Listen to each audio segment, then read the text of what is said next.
All right, let's dive in. Today, we're going to unlock a really fundamental power in programming, making your Python scripts read from and write to text files. This is the magic behind how almost every app works, and you're about to see exactly how to do it. I mean, think about it. That high score you're so proud of, your custom user preferences, that document you were working on, it's all just data being written to a file and then read back later. We're about to pull back the curtain on how that whole process works. So let's start with a really simple but powerful idea. Just imagine your computer storage as this massive digital filing cabinet. Every single thing, every photo, every song, every piece of code, it all needs a specific place to live so the computer can find it again. This idea is the foundation for everything we're about to do. Now, that whole organizational system has a name. It's called the file system. And today, what we're really learning is how to give Python the keys to that cabinet. We're going to open the drawers, pull out files to read them, and even put new files inside. The single most important tool for this job, the master key to our entire filing cabinet, is the open function. It's super simple, really. You just need to tell it two things. First, the path to the file you want, and second, the mode, which is just a fancy way of saying, what do you plan to do with it? Are you reading, writing, something else? Now, you could just unlock the cabinet and walk away, but that's not very safe, is it? Things could get messy. In programming, we need to be absolutely sure we lock that cabinet back up when we're done. So let's look at the professional, safe way to handle files. See, back in the day, you would open a file, do whatever you needed to do, and then you had to remember to manually call .close. The problem? Well, what if your code crashed before it reached that .close line? The file would just be left hanging open. This can actually lock the file, preventing other programs from accessing it. It is a classic source of really frustrating bugs.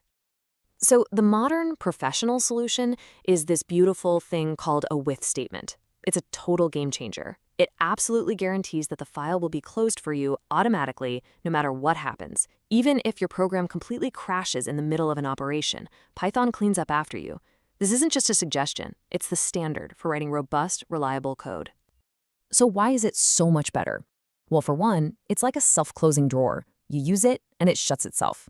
This prevents nasty things called file leaks, which can eat up system resources and eventually crash your application. Plus, it just makes your code cleaner. Anyone reading it can see exactly where you're working with the file. It's a total win-win. Okay, so we know how to safely open and close a file, but how do we actually get the information out or put new information in? Let's get into the specific methods you'll be using every day. When it comes to reading, you've got three main tools in your belt. First, there's .read. Think of this as grabbing the entire file's content and dumping it into one giant string. Then there's .readline function, which is more precise. It just reads a single line, then stops. And finally, there's .readlines function, which reads the whole file but helpfully splits it up into a list where each item in the list is one line from the file. And here's a classic little gotcha that trips up tons of new developers. When you use .readlines, Python includes that invisible new line character, that /n, at the end of each line. You can't see it, but it's there, and if you're not expecting it, it can cause some weird bugs. So just be aware of it. Now, for a real-world scenario, what if your file isn't some short little poem, but a massive log file with millions, maybe even billions of lines? How in the world would you count them all? This is where a smart approach becomes absolutely critical. Your first instinct might be to just use .readlines and then get the length of the list. It sounds logical, right? But this is a trap. This one command tries to load the entire multi-gigabyte file into your computer's memory all at once. If the file is big enough, your program won't just slow down. It'll crash your entire system. The professional solution is so much more elegant and efficient. You just open the file and loop over it. Python is smart enough to read the file one line at a time, let you use it, and then discard it from memory before moving to the next. You could process a file of literally any size this way with almost zero memory usage. Okay, shifting gears to writing data. There are two modes you absolutely have to know, W and A. Using W for write is like taking a piece of paper, erasing everything on it, and starting fresh.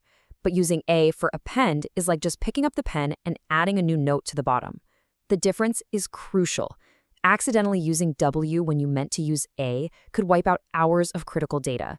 It's a tiny one-letter change with potentially huge consequences. Okay, we have covered a ton of ground. So let's recap the most important takeaways with a few quick questions, just to make sure these key ideas really stick. First up, we spent a lot of time on that with statement. What is the single biggest reason it's considered the safer professional way to work? And the answer is C. It's all about being a safety net. The with statement guarantees that file is always closed properly, which prevents those nasty file leaks even when your code hits an unexpected error. Next question. Let's talk writing. What's that critical, high-stakes difference between using mode W and mode A? And you got it, it's B. It comes down to destruction versus addition. W for write will wipe the file clean, while A for append preserves everything and just adds to the end. Mixing these up is a classic way to accidentally delete really important data. And for our final question, you're staring down that massive file, millions of lines long. What's the memory-safe, professional way to count every single line without crashing your program? That's right. The only truly scalable and professional solution is C, to loop over the file.